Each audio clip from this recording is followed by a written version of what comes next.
terms bantered around pretty freely. As a matter of fact, you're not nobody if you haven't invented a something-centered theory. So we've got problem-centered, we've got learner-centered, we've got all the other centers that you can think of. I called mine model-centered instruction. I believe it's an instructional theory. I believe that it represents an operational principle.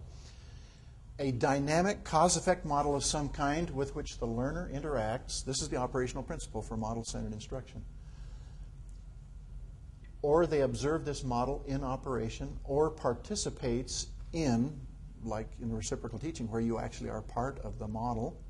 You enact it, and therefore it becomes visible to you.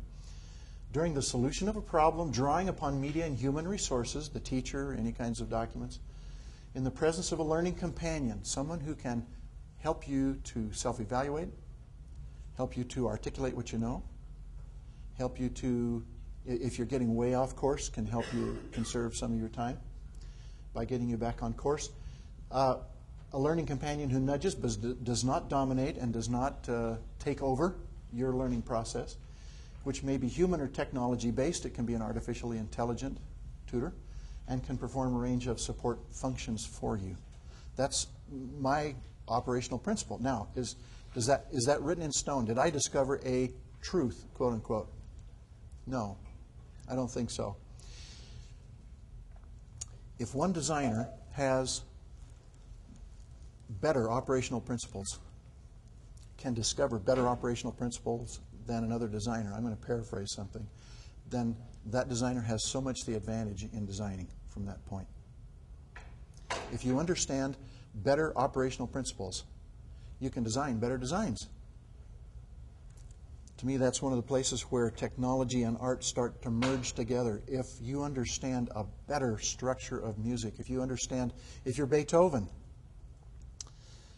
and you understand some structures that other composers don't understand, and how those structures can be transformed in different ways than other composers are doing, all of a sudden you have the advantage in your compositions.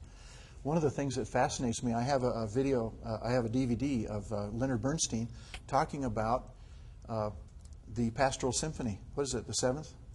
Beethoven's 7th? I don't know. But he's talking, he plays the first, it's either 8 or 16 bars of the music. And then he demonstrates how the entire first movement of the symphony is contained in that number of bars.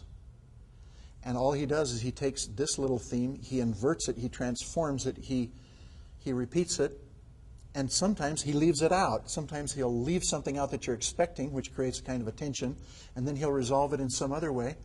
And the whole movement is contained, the whole seed, the whole kernel of that movement is contained in those first few bars of the music. It's fascinating. If you want to read a book where he does this analysis, this kind of analysis, the title of the book, and it's also a DVD, is called The Unanswered Questions, Leonard Bernstein. It's the Norton Lectures, I think it's 1971, so everybody's in bell bottoms, and they've got the miniskirts, and they got the long sideburns and the whole bit, and some are wearing dark glasses because, the drugs are hurting their eyes, kind of stuff. Fascinating. If you understand the inner structures, the inner principles that operate in your designs, then you have control over your designs. And you can potentially have more control over your designs than another designer will have.